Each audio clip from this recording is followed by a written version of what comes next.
every single day, Maria, I hear from New Yorkers who are moving to Florida, to Tennessee, to Texas. So Republicans need to get smart in New York and not play footsie with these radical Democrats. The conversation shifts fast here when the focus moves from policy to the actual population decline numbers. Guys, listen, this is called voting with your feet. I made the best decision professionally, but also personally. I have a 4-year-old son, and I also am maintaining as one of the deciding votes in a very slim House majority. So it was the right decision at the time, Maria. But I will tell you, this brain drain from New York, there is no end in sight. We lost more population in the state of New York, and it's not because of the weather. It's because of the tax and spend failed policies. Here you have a socialist mayor of New York City celebrating his first 100 days, where they continue to talk about raising taxes higher and higher, making this city more and more unaffordable. And Kathy Hochul, who is a do-nothing governor, the worst governor in America, who is frankly hijacked by the socialists who hold her hostage. And it's very sad for the people of New York. Every single day, Maria, I hear from New Yorkers who are moving to Florida, to Tennessee, to Texas. So Republicans need to get smart in New York and not play footsie with these radical Democrats. So when we say Kathy Hochul is the worst governor in the United States of America, I'm not going to go ahead and say that that's the actual case here. I would probably say more so J.B. Pritzker along with Gavin Newsom. I would say those two are probably the worst in the United States of America, but I get it. You're experiencing New York, so you're saying Kathy Hochul is the worst because that's your personal lived experience. But I would definitely say I would rather a Kathy Hochul presidency, let's say, than a Gavin Newsom presidency any day. When Mamdani took office, he basically dictated that if you are someone who is not utilizing entitlements for the most part, right? Government entitlements, then you are definitely going to have your taxes raised because you're being punished for being successful. So I can only imagine, guys, listen, I left New York 26 years ago, okay? I left New York 26 years ago. I was really young, obviously, when I was like 14, didn't have a choice. But the point is here, I left New York a very long time ago, and I'm definitely super happy that I grew up outside of that place. Looking at how it turned out, oh my God, guys. Let's continue. Well, I want to get your take on your campaign. I'm not seeing a lot of you. Where have you been, Bruce? It looks like Kathy Hochul is going to beat you. What are you going to do about it? Just the opposite. An internal poll that we did 2 weeks ago has us in single digits. We are now 6 months ahead of where Lee Zeldin was 4 years ago, and we're raising money. We are a high-profile campaign.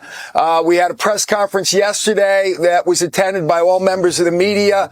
I've been traveling throughout the state. We are in a better position now than we were 4 years ago, and we're going to win this race because when you compare my record of having the safest county in America, not raising taxes in 4 years, cutting a $150 million tax increase in my predecessor, having the lowest poverty rate in the state, even though our demographics are a mirror image of the state, compare my record of 4 years as an executive of a county larger than 8 states with 110,000 more Democrats against Kathy Hochul, the most overtaxed, overregulated state in the United States. Our electric bills are 50% higher than the national average. People are miserable in New York State, and they want a governor that will make them happy, and I will make New Yorkers happy by putting them first. I will cancel our sanctuary state policy. I will not spend $8 billion on people who've been in New York for 15 minutes when that money should be used for hardworking New Yorkers, not people who just came here illegally and just arrived in New York State. So we're on a roll. We've got a tremendous amount of momentum. We're in single digits right now. We will win this race. I will be the governor on January 1st, 2027. Well, let me tell you, you're talking to the choir here. You got New Yorkers on set right now, and that's why we're all fired up, Bruce, okay? You got one, Kenny Polcari, who used to live in New York, but you hightailed out of here and went to Florida.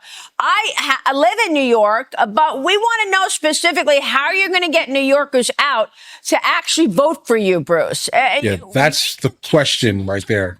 The issues of New York, and we understand, but will you be able to get those people out to come vote for you? It's a good question. Yeah, people are fed up, Maria. They really are. Just look at all the people that have left New York State. And most of those people are high net worth individuals. But for middle class families, they don't have those choices. They're stuck. Right. They're stuck there. And that's why they want a new governor, a governor that puts them first, cares about them, will cut their utility bills in half, will lower their taxes, will create job prosperity and make for safer neighborhoods. That's my record in 4 years in a county larger than 8 states. I have the experience, I have the ability, and I've got the policies that people want. Everything that this guy just said here sounds great here, right? Also at the same time, Maria is basically saying that, hey, listen, there are 3 people around me and we're all like New Yorkers and we kind of want to know what's happening here. That's an amazing thing to hear, but understand the sample size of that group is entirely too small. New York is absolutely more Mamdani than the people sitting in the room here. Be fully aware. And specifically New York City, right? And a good amount of the island also. So I grew up in Suffolk County, Long Island, New York, right? Specifically further out towards Montauk. I don't want to give this specific area because I just don't want to, right? Just understand this though. Towards the end of the islands where I grew up. Now, here's the problem. All right. A good amount of people are absolutely going to stick with Kathy Hochul on this because this is like the bastion, let's say. That area right there is where all of the people are, guys. All the ones that are completely fine, let's say this year, with with the overall status quo because people are getting things. Like I definitely would not say people in like Suffolk County need it as much as the people most likely in like Nassau County and like closer to the city. They're going to need it more. Long story short, New York is incredibly expensive. And it's been incredibly expensive because it's like the most famous city on the planet, right? And so because of that, what does that mean? A lot of people want to come. That means supply and demand for the things that are actually there here, right? Things get more expensive and more expensive and more expensive. Then you grow up there, you get trapped there for the most part because you grow up thinking that there's nothing outside of New York City because that's basically the overall sentiment in New York. What's outside of New York? Cows? You get it. But that's basically how I grew up thinking. Like, what's outside of New York? Chickens? Farms? What do I want to be on a farm for? Things are obviously different. I realize there are things outside of New York, but most New Yorkers, I'd say, do not ever really seriously want to leave New York. If they do, they will run back. But the problem is it's so expensive that you can't even afford to stay there. And a lot of it is due to the fact that supply and demand dictates that a lot of people want what you have, want to be there. They want to come there. They want to be a tourist there. Mamdani's appeal makes all the sense in the world to me, though. Okay, let's just be completely honest, and I'll tell you why.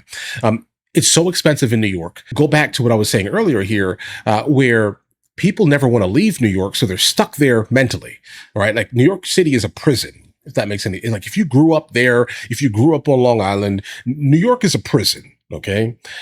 Because in your mind, nothing exists outside that's worth anything. Everything outside is irrelevant, right? So you're staying in that situation. It's super hyper expensive. You can't afford anything. The overwhelming masses of people you're encountering on a daily basis are borderline impoverished in New York City. But if they were to go anywhere else, just literally leave, okay, you'll start to realize that the money that you were spending on your living will get you basically a mansion in some places, okay? Why are you spending $10,000 a month on an apartment? You can't afford it. Do you know what $10,000 a month in living expenses looks like around the rest of the country? Okay. It doesn't look like how you're living in New York. You don't even have a car. Okay. Now I'm being disrespectful. All right. You're living in New York City, spending $10,000 a month in rent, and you don't even have a car. Can't even drive. Have you ever had a license, bro? Probably not, right? Yeah, I know this. I know your story. I'm talking to you. Okay.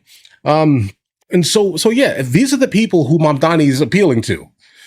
Okay, even though they're already well off compared to other people around the country. And that is one of the groups that float around New York City. That's it, right? Secondly, you have the people that are working there who are living most likely in like room rentals in New York City, right? They absolutely cannot afford to be there, but for some reason they're stuck there because mentally, what's outside of New York? Cows? Those are the people that Mamdani is appealing to. And that's the majority, because the majority of people in New York cannot afford to live in New York. They just mentally have dictated to themselves that there's nothing outside of New York but cows and chickens. But the people that are leaving, these are the wealthy ones. Like these are the ones who are fully aware that they're about to get taxed in a way that is absolutely stupid in a place where you're getting taxed already in a stupid way. So yeah, just leave. Like if you can afford to get out of New York, bro, get out of New York right now. Leave. And I mean that immediately. Like, run from that place, bro. You guys all have an absolutely amazing day. Enjoy your day thoroughly. If you guys are new here, please like and subscribe. And I'll go ahead and catch you guys in the next one. There are things outside of New York other than chickens and cows, bro. All right? Okay. I'm telling you. Learn to drive. It's okay. You're 30. All right?